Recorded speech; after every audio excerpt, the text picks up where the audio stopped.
بسم الله والحمد لله والصلاة والسلام على رسول الله وآله وصحبه وسلم تسليما كثيرا. معكم مستر محمد عبد الصمد، وقناة حضرتك بتتفرج على دلوقتي اسمها قناة ايزي انجليزي، من اليمين للشمال، انجليزي بالعربي وايزي بالانجليزي. ان شاء الله النهارده ميعادنا مع the first pre-final exam term 1 سنة أولى إعدادي، امتحان خاص بالصف الأول إعدادي الترم الأول مادة اللغة الإنجليزية. طيب الامتحان ده إن شاء الله يا جماعة احنا هنتعلم، يعني هنحاول نعمل طريقة جديدة، ألا وهي إن احنا إن شاء الله هنتعلم إزاي نتعامل مع الامتحان. I'm gonna put myself in your shoes، يعني احط نفسي مكانكم كده كطالب. انا كنت طالب طبعا في يوم من الايام، وازاي هتعامل مع الامتحان. طبعا اولا انا لازم اكون ان شاء الله طبعا مستعين بالله عز وجل. بسم الله الرحمن الرحيم، وما توفيقي الا بالله، عليه توكلت واليه انيب. صدق الله العظيم. ثم ان شاء الله اكون مذاكر او مذاكره كويس. طيب يبقى انا استعين كطالب او كطالبه بالله عز وجل. دي اول حاجه طبعا في حياتنا كلها يا جماعه، مش طبعا مش في الامتحان بس، اي خطوه بتقدمها في حياتك او اي حاجه بتعملها في حياتك. ثم ان شاء الله المذاكره يا جماعه، المذاكره والاجتهاد. يعني انا عندي في اولى اعدادي عندي vocabulary، عندي synonyms، عندي antonyms، عندي collocations، عندي grammar points، عندي language notes. ده كله لازم اكون مذاكراه او مذاكره او paragraphs. بعد كده ان شاء الله نقول بسم الله. ده احنا دخلنا الامتحان مع بعض اهو. اول سؤال عندي يا جماعه بيكون listening. طبعا مش عايزك تجاري الفيديو، اسمع الفيديو للاخر لان ان شاء الله هتستفيد. طب سؤال listening يا جماعه بيكون السؤال الاولاني خاص بالاستماع. طب عباره عن 4 sentences، 4 جمل، وكل جمله عليها 4 choices، 4 اختيارات. طيب عاده ان في طلبه بتقول لي الكلام ده ساعات يعني مش مهتم بيه قوي. طبعا لا يا جماعه، ده مهم جدا، ده عليه 4 ماركس، 4 درجات. فمش عايزك تهمل الليسننج وعايزك تركز. هي قطعه بتتقري قدام منك، فانت بتسمع وبتقرا. وعايزك تلاحظ حاجه، انا هقرا القطعه معاك، القطعه خاصه بدعاء الغباشي. القطعه بتقول ايه؟ دعاء الغباشي is a sports star. She plays volleyball. She plays for Egypt. She is very tall. She's strong and she's very fast. She's friendly. She always has a big smile. القطعه خلصت. طب هتلاحظ كده ان الاختيارات اللي انا قلتها، سوري، الجمل اللي قلتها كلها بالترتيب، في منها كلمات موجوده هنا في التشويسز، في الاختيارات. على سبيل المثال انا قلت ايه؟ اول حاجه دعاء الغباشي is a sports star. She plays volleyball، وادي كلمه volleyball موجوده هنا في رقم سي. تمام، الاختيار الاولاني. She plays for Egypt.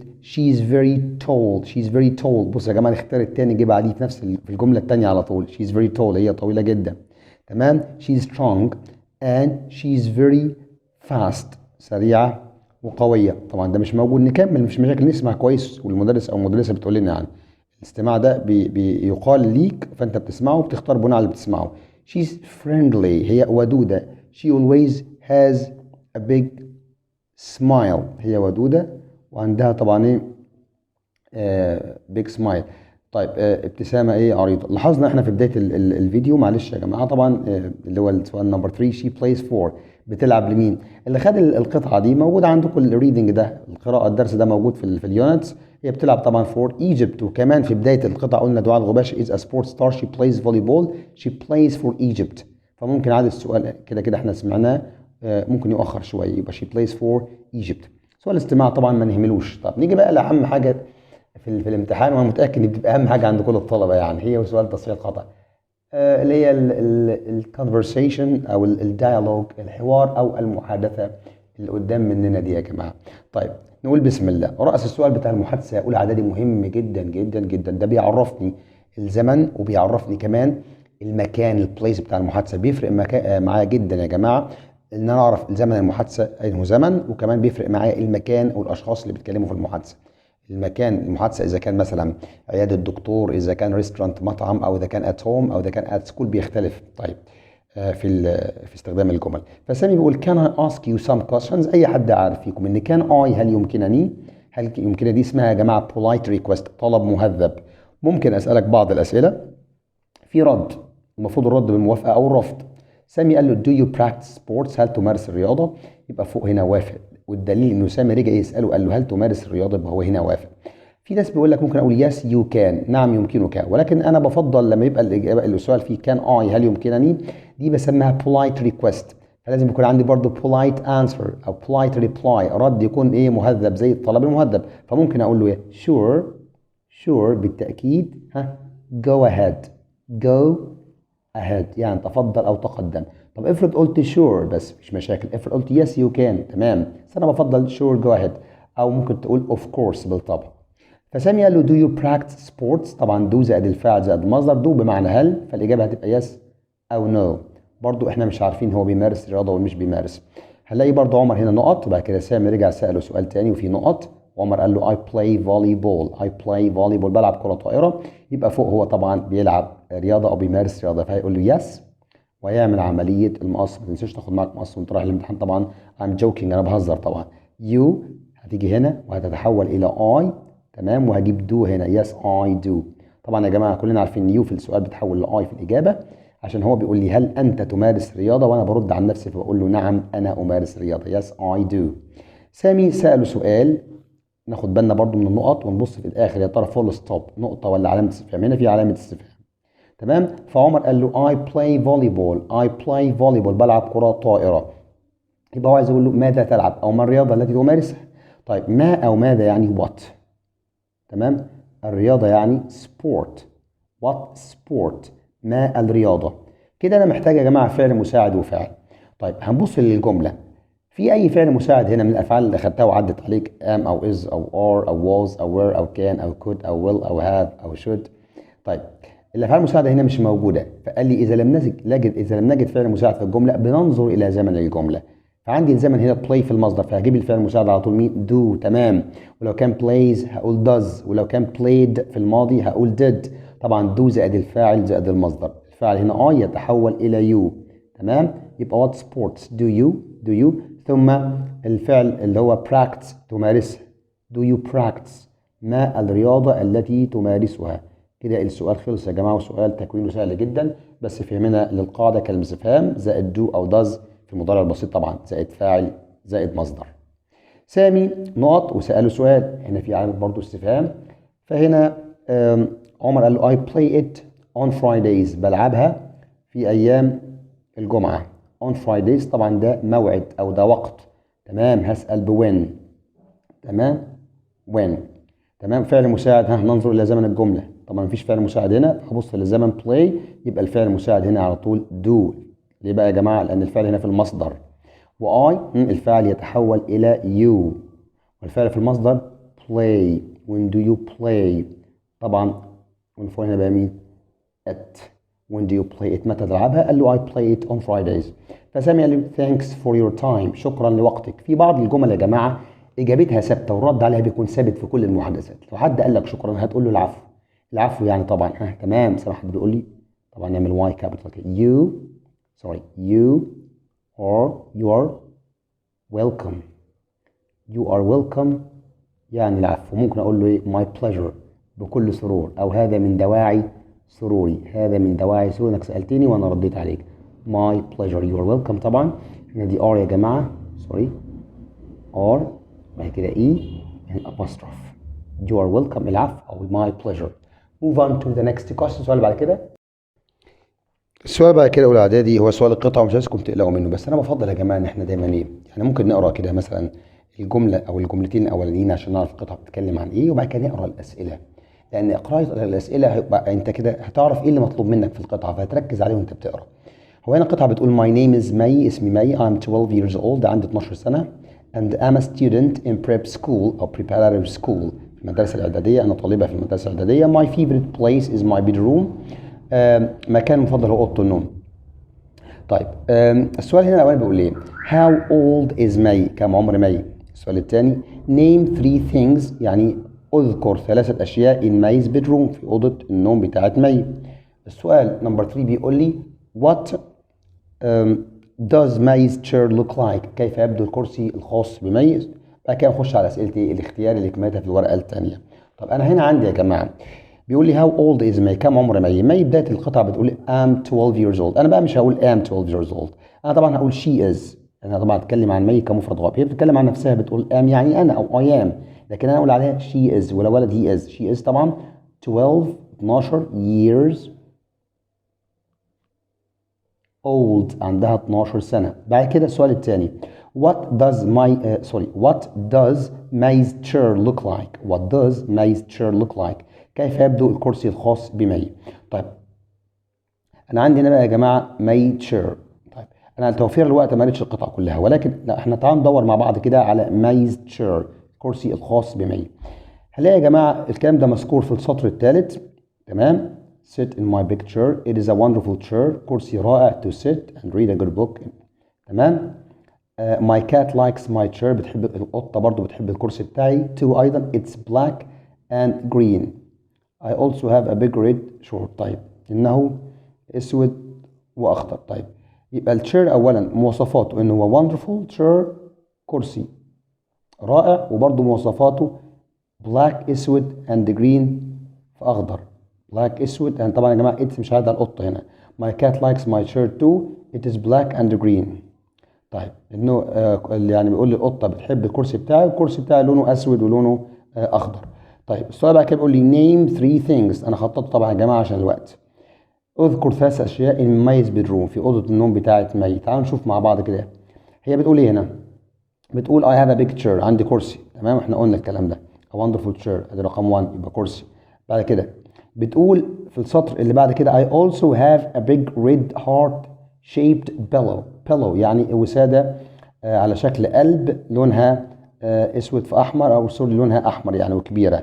دي نمبر 2 يبقى كده عندها حاجتين. بعد كده بتقول I have a little table with an old tablecloth. وعندي برضو ترابيزة صغيرة next to my chair. يبقى كده دي الثلاث اشياء اللي موجودين في اوضة مين؟ ما جبناهم برضو من القطعة. طيب السؤال اللي بعد كده يا جماعة السؤال الاختياري. السؤال ده يا جماعة بيقول choose a correct answer from A, B or C. اختار الإجابة الصحيحة. احنا من غير ما نبص الاختيار هنشوف May goes to نقط school. May بتروح لنقط school. طب تعال نشوف كلمة school مدرسة هنلاقيها موجودة هنا فوق. أهي ثانية واحدة مع حضراتكم معلش سوري أهي. هي قالت إيه؟ I'm a student in a prep school or in prep school في مدرسة إعدادية. تمام؟ ثانية واحدة حضراتكم كده ونرجع لحضراتكم تاني. طيب هي بتروح طبعا مدرسة قلنا اخترناها ورق بريب ولا برايمري ولا نيرسري ولا سكندري، اعدادي ابتدائي حضانة او ثانوي. طبعا مذكورة ورق قلناها بريب سكول مدرسة اعدادي. The underlined word there refers to. السؤال ده طبعا هنجيبه من القطعة. هو بيقول الكلمة تحتها خط there بتعود على there يا جماعة يعني هناك. طيب بدل هناك يبقى بتعود على مكان. بتعود على ايه؟ على مكان. طيب تعالوا نشوف القطعة. هنجيب الورقة بتاعت القطعة ونشوف there مذكورة فين بالظبط يا جماعة ونحاول نجيبها مع بعض من القطعة. طيب كلمة there مع بعض ثانية واحدة حضراتكم. طيب wait a minute. تمام كلمة there موجودة هنا يا جماعة بس هي مش واضحة عشان خططت فوق منها there. بتقول ايه؟ I love there. طب عشان نجيبها لازم نرجع من بداية القطعة ومن بداية الجملة. طيب I have all the things I love there. أنا عندي كل الحاجات اللي بحبها هناك. بس ما عارفينش برضو فين هناك ده.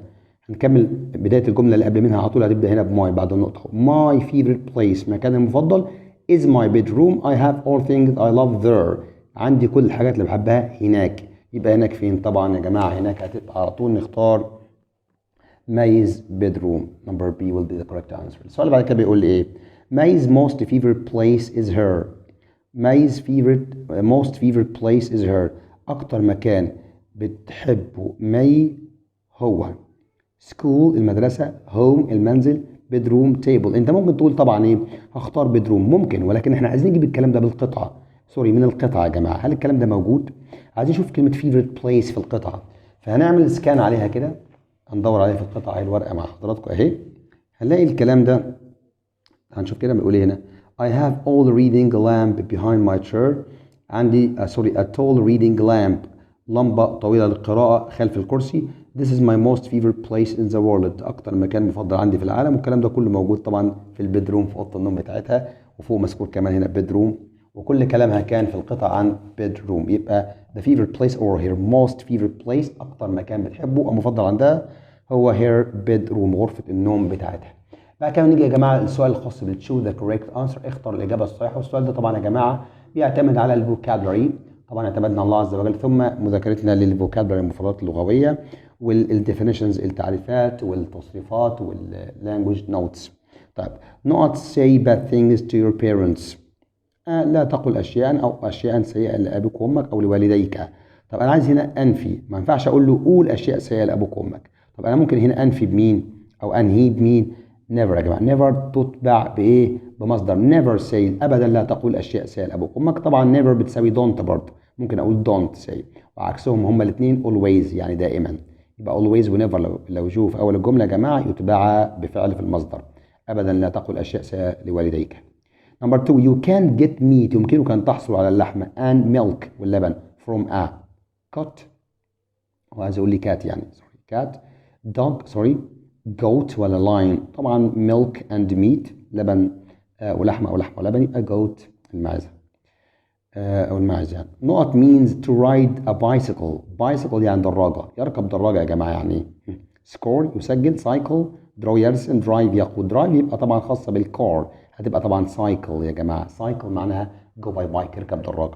number 4 a or an نقط person is always doing something، شخص دايما بيعمل حاجه، دايما كل ما تشوفه تلاقيه بيعمل حاجه، يبقى الشخص ده busy مشغول، angry غاضب، sensible حكيم، strange غريب. هنستبعد طبعا غريب وحكيم وغاضب. الشخص ده دايما بيعمل حاجه، يبقى هو شخص طبعا busy مشغول. شفت يا جماعه؟ معنى ان احنا نبقى حافظين معاني الكلمات ده بيساعدنا كويس خالص. نقط is the subject for learning about cooking and skills for the home، مادة بنتعلم فيها cooking. كفاية بقى انك بس تعرف كلمة cooking يعني الطهي، المادة الخاصة بالطهي ومهارات في المنزل دي. English home economics religion science. of course طبعا home economics الاقتصاد المنزلي. الانجليزي ملوش علاقة بالطهي طبعا ولا مهارات المنزلية، ولا religion طبعا مادة الدين، science يعني العلوم. 6 بيقول لي هنا I always feel frightened نقط dogs. frightened اللي مذاكر تتبع بحرف الجر ايه؟ of about of on. طبعا هي of frightened of خائف من. طب which of فيهم؟ يعني اي of فيهم؟ طبعا of اللي هي 1 f اللي فيها f واحده. نمبر 7 السؤال بيقول ايه هنا؟ تمام، ارجو ان الاجابات تكون او الاسئله تكون واضحه مع حضراتكم اهي. تمام. نمبر 7 بيقول ايه هنا؟ Do you play games not your mobile؟ هل تلعب العاب not your mobile؟ وسائل الاعلام يا جماعه سوري، او الوسائل اللي هي الخاصه بالنت يعني او بالتكنولوجي، سواء الموبايلز الفونز السوشيال ميديا سايتس الفيسبوك اليوتيوب، كل ده بياخد حرف الجر يا جماعه on your mobile. هل بتلعب العاب على الموبايل بتاعك؟ This is not my book، هذا ليس كتابي. not is in my bag في شنطتي. طب هذا ليس كتابي، كتابي موجود في الشنطه. طيب اولا يا جماعه انا عايز هنا حاجه تدل على الملكيه. هل ينفع اقول my is؟ طبعا my يا جماعه دي صفه ملكيه، يجب ان تتبع بشيء مملوك، يعني لازم يقول لي my book زي ما قال هنا my book. فلو انا قلت my ما ينفعش اقول my is. تمام. طب مي دي ضمير مفعول، ضمير مفعول يا جماعه ياتي بعد الفعل او بعد حرف الجر، وانا لو حطيت مي هنا انا عندي هنا نقطه، يبقى دي بدايه جمله، يبقى ما ينفعش مي. طب ضمير فاعل، ممتاز، ضمير فاعل تحط هنا مفيش مشاكل. طيب هل تتبع بإز؟ أنا تتبع بتتبع بآم. طيب نيجي بقى الماين. ماين معناها ملكي، ممكن تتبع بإز مفيش مشاكل طبعا. ضمير الملكية يا جماعة بيأتي في آخر الجملة ولا يأتي بعدها الشيء المملوك، ولكن يمكن أن يأتي قبلها، وممكن برضو تيجي في أول الجملة. إزاي تيجي في أول الجملة ويجي ورا منها إز أو آر؟ إزاي الكلام ده؟ هذا ليس كتابي، كتابي أنا أو اللي ملكي أنا يكون في الحقيبة بتاعتي. اللي ملكي أنا يعني إيه؟ ماين يبقى هي الوحيدة اللي تنفع هي ماين، معناها ملكي، أو الكتاب اللي ملكي موجود فين؟ في الشنطة بتاعتي. بعد كده السؤال بيقول not there any hummus in the kitchen. طب الحمص يا جماعة اللي هي الطحينة، الطحينة طبعا uncountable لا تعد، والذي لا يعد يعامل معاملة المفرد، هتبقى إيه؟ واحد يقول لي طب ما حمص يا مستر خيرها اس يا جماعة، بس حمص دي معناها طحينة، ودي عندك في الكتاب موجودة من ضمن النون كاونت ناونز، الأسماء التي لا تعد، زيها زي الأويل الزيت والميلك اللبن والشوجر السكر، وده طبعا بسأل عنهم بإذ there، لأن الذي لا يعد يعامل معاملة المفرد فبسأل عنه بإذ. طيب بإذ سوري. don't not noise in the library، هنا دي كولوكيشن متلازمة لفظية، لا تصنع ضوضاء. ضوضاء noise، يصنع ضوضاء تاخد الفعل بقى do noise have noise make noise look noise. اللي مذاكر وشاطر او شاطره متاكد ومتاكده ان نويز بتاخد الفعل make to make noise كده. تمام التمام. نيجي بقى to the last question او the one before the last، السؤال اللي قبل الاخير اللي هو read and correct، اقرا وصح ما تحته خطا. تمام بسم الله. السؤال الخامس يا جماعه اللي هو read and correct the underlined words. السؤال ده يا جماعه بيبقى خاص دايما باللانجوج سوري بالجرامر بوينتس، بالقواعد اللي اخذتها خلال الفيرست سيمستر الترم الاولاني. طيب now طبعا يعني الآن ناخد بالنا engineers المهندسون build a new bridge in the city، بيبنوا كوبري جديد في المدينة. طب كلمة now الآن من ضمن الكلمات الدالة على present continuous or progressive tense، الزمن المضارع المستمر. وزمن المضارع المستمر طبعا لازم أكون مذاكرة، أعرف إن طبعا بيتكون من الفاعل زائد am أو is أو are زائد الفعل أو مصدر الفعل مضاف له ing. فأنا عندي هنا الفاعل engineers مهندسون، دول جمع، فعلى طول دول هياخدوا are، ثم الفعل اللي هو build مضافا له طبعا ing، يبقى are building، لأنهم يبنون إمتى؟ الآن. تمام. السؤال الثاني I don't like football but I like music. أنا لا أحب كرة القدم ولكن أحب الموسيقى. طيب تمام. don't يا جماعة don't، مال don't بقى؟ تتبع بفعل في المصدر. طب liked دي مصدر؟ لا طبعا، المصدر أصل الفعل بدون أي إضافة، أو أصل الفعل قبل ما يبقى ماضي. طبعا like آخرها إيه، عشان ما حدش يقول لي طب ما تشيل الإي والدي، لا هي كده كده like الإي موجودة، لو حولتها الماضي هحط لها دي. تمام. نمبر 3 have your neighbors got a dog. هل جيرانك يمتلكوا كلب؟ no they don't. السؤال بادئ بهاف اوكي، يبقى اقول no they. تمام. haven't هنفي بنفس الفعل اللي سألت بيه يا جماعة، no they haven't. امتى تبقى don't؟ لو السؤال بادئ بدو. السؤال بقى كده بيقول لي I usually get up at 6:45 at a school day. أنا دايما بصحى الساعة 7:15 في اليوم الدراسي. school day طبعا يوم دراسي أو أيام الأسبوع دايما بتاخد حرف الجر يا جماعة on. تمام كده؟ يبقى ده كله جاي، شفتوا جاي منين؟ من البروبوزيشن، حروف الجر، من اللانجوج نوتس، من الملاحظات اللغوية، الجرامر بوينتس، معظمها الجرامر بوينتس، القواعد اللي أخدناها. بس الموضوع بيعتمد على الفهم، وأنا أقرأ السؤال كويس وبشوف دايما الغلط في الكلمة نفسها، يا ترى الكلمة فيها خطأ. تمام. زي كلمة لايك مثلا لما قلنا لا أنا هشيل دي مثلا، أو الكلمة كلها بتكون غلط، مثلا زي كلمة آت، حرف الجر آت ده مش بيجي طبعا مع أيام الأسبوع. أو الزمن يا جماعة ممكن يكون فيه خطأ، وبيلد هنا الخطأ فيها إن دي مضارع بسيط، وانا عاوز مضارع مستمر عشان now الان، وات ذا مومنت في هذه اللحظه، وات بريزنت في الوقت الحالي. كل دي كلمات داله على زمن المضارع المستمر. طيب بعد كده يا جماعه عندي سؤال باراجراف، طبعا مش هنطول فيه الباراجراف ماي فاميلي لان الباراجرافات موجوده عندكم في اليونتس، ولكن يا جماعه انا عايز اديكم سيرتن تيبس، شويه نصائح كده، مش هاخده معاك ان شاء الله دقيقتين يعني. ماي فاميلي يعني عائلتي. طيب انت يونيد، افرضنا يا مستر او افرض الباراجراف جه من حاجه انا مش مذاكرها بس عارف معناه.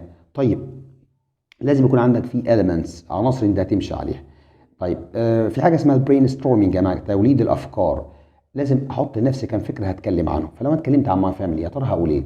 اول حاجه مثلا ممكن اقول I have a big family، عندي عائله كبيره، وابتدي اتكلم مثلا عن الاشخاص اللي في العائله. تمام. يعني ممكن اقول ماي فاذر مثلا واتكلم عن وظيفه ابي، ماي فاذر از تيتشر، وبعد كده مكان وظيفه ابي he works مثلا at school. تمام. طيب ممكن اقول هو بيروح الشغل ازاي، he always goes by car، او he goes to work by car، بيروح المدرسه طبعا بالسياره. طيب ممكن بعد كده اتكلم عن ماي ماذر، برضه هقول وظيفتها، مثلا ماي ماذر از ا دكتور، طبيبه. طب بتشتغل ازاي او بتروح فين، سوري بتعمل فين، مثلا she works in a hospital، في مستشفى. طب بتروح الشغل ازاي، she goes مثلا to work مثلا by bus or by مثلا car او بالسياره. تمام. طيب يبقى انا كده خدت 6 جمل. تخيلوا يا جماعه انا قلت وانا قاعد معاكم خدت 6 جمل بس، عن مين؟ عن بابا وماما بس. يبقى الشخص اللي بتكلم عنه، ممكن اقول برضه عمره قد ايه، يبقى كده جمله رابعه. الشخص اللي بتكلم عنه ابويا او امي، عمره او عمرها قد ايه، ايه نوع الوظيفه اللي بيؤديها، بيروح الشغل ازاي. لو كل شخص اتكلم عنه 4 جمل، اتكلمت عن بابا وماما مثلا، واتكلم عن اخواتي مثلا، او عن عمي او عن خالي، هلاقي نفسي محتاج ان انا كمان عايز ورقه زياده اكتب فيه باقي الباراجراف. تخيلوا. فالمهم وانت بتكتب الباراجراف تعرف انت هتتكلم عن ايه، وتحدد البوينتس، النقاط اللي انت عايز تتناولها الخاصه بكل باراجراف. وفي النهايه بالتوفيق للجميع. لو عجبك الفيديو ما تنساش تعمل سبسكريبشن في القناه وتفعل زر الجرس وشير افري وير. سبحانك اللهم وبحمدك، نشهد ان لا اله الا انت، نستغفرك ونتوب اليك. السلام عليكم ورحمه الله وبركاته.